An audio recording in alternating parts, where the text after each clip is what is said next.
ನಮಸ್ಕಾರ ಸ್ನೇಹಿತರೆ ರಾಜ್ಯದ ಪಡಿತರ ಚೀಟಿದಾರರಿಗೆ ಸಂಬಂಧಿಸಿದಂತೆ ಒಂದು ಮಹತ್ವದ ಅಪ್ಡೇಟ್ ಬಂದಿದೆ ಅಂತಲೇ ಹೇಳ್ಬೋದು. ಅನ್ನಭಾಗ್ಯ ಯೋಜನೆ, ಅಕ್ಕಿ ವಿತರಣೆ, ರಾಗಿ ವಿತರಣೆ ಹಾಗೂ ಹೊಸ ರೇಷನ್ ಕಾರ್ಡ್ ವಿತರಣೆಯ ಕುರಿತು ಹಲವು ಬೆಳವಣಿಗೆಗಳು ನಡೆಯುತ್ತಿದ್ದು, ಇದರ ಸಂಪೂರ್ಣ ಮಾಹಿತಿಯನ್ನು ಇವತ್ತಿನ ವಿಡಿಯೋದಲ್ಲಿ ತಿಳಿಸ್ಕೊಡ್ತಾ ಹೋಗ್ತೀವಿ. ಸ್ನೇಹಿತರೆ, ಕಳೆದ ಕೆಲವು ತಿಂಗಳುಗಳಿಂದ ಅನ್ನಭಾಗ್ಯ ಯೋಜನೆಯಡಿ ಅಕ್ಕಿ ವಿತರಣೆಯಲ್ಲಿ ಹಲವು ಬದಲಾವಣೆಗಳು ಕಂಡುಬಂದಿವೆ. ಕೆಲವೆಡೆ ಫಲಾನುಭವಿಗಳಿಗೆ ಅಕ್ಕಿಯ ಜೊತೆ ರಾಗಿ ವಿತರಣೆ ಮಾಡಲಾಗುತ್ತಿತ್ತು, ಮತ್ತೆ ಕೆಲವೆಡೆ ಕೇವಲ ರಾಗಿ ವಿತರಣೆ ಮಾಡಲಾಗುತ್ತಿತ್ತು ಎಂಬ ದೂರುಗಳು ಕೇಳಿಬಂದಿದ್ದವು.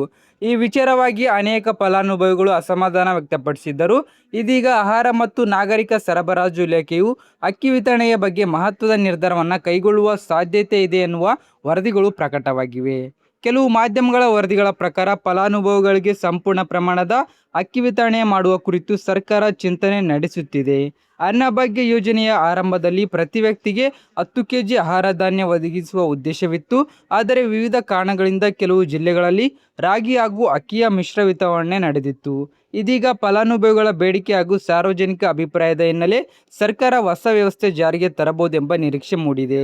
ಇದರ ಜೊತೆಗೆ ಮತ್ತೊಂದು ಪ್ರಮುಖ ವಿಷಯ ಏನೆಂದರೆ, ಹೊಸ ರೇಷನ್ ಕಾರ್ಡ್ ವಿತರಣೆ. ರಾಜ್ಯದಲ್ಲಿ ಕಳೆದ ಕೆಲವು ವರ್ಷಗಳಿಂದ ಹೊಸ ಬಿಪಿಎಲ್ ರೇಷನ್ ಕಾರ್ಡ್ಗಳಿಗೆ ಅರ್ಜಿ ಸ್ವೀಕಾರ ಮತ್ತು ವಿತರಣೆ ಪ್ರಕ್ರಿಯೆ ಸೀಮಿತವಾಗಿರುವುದರಿಂದ ಅನೇಕ ಕುಟುಂಬಗಳು ಸರ್ಕಾರಿ ಸೌಲಭ್ಯಗಳಿಂದ ವಂಚಿತರಾಗಿರುವ ಪರಿಸ್ಥಿತಿ ಎದುರಾಗಿದೆ. ಬಿಪಿಎಲ್ ರೇಷನ್ ಕಾರ್ಡ್ ಕೇವಲ ಪಡಿತರ ಪಡೆಯಲು ಮಾತ್ರವಲ್ಲ, ಹಲವು ಸರ್ಕಾರಿ ಯೋಜನೆಗಳಿಗೆ ಪ್ರಮುಖ ದಾಖಲೆಯಾಗಿದೆ. ಆರೋಗ್ಯ ಯೋಜನೆಗಳು, ಸಾಮಾಜಿಕ ಭದ್ರತೆ ಯೋಜನೆಗಳು ಹಾಗೂ ವಿವಿಧ ಗ್ಯಾರಂಟಿ ಯೋಜನೆಗಳ ಲಾಭ ಪಡೆಯಲು ಸಹ ರೇಷನ್ ಕಾರ್ಡ್ ಅಗತ್ಯ ದಾಖಲೆಗಳಲ್ಲಿ ಒಂದಾಗಿದೆ. ಈ ಕಾರಣದಿಂದ ಹೊಸದಾಗಿ ಕುಟುಂಬ ವಿಭಜನೆಯಾದರೆ ಬಡ ಕುಟುಂಬಗಳು ಹಾಗೂ ಅರ್ಹ ಫಲಾನುಭವಿಗಳು ಹೊಸ ಕಾರ್ಡ್ಗಾಗಿ ಕಾಯುತ್ತಿದ್ದಾರೆ.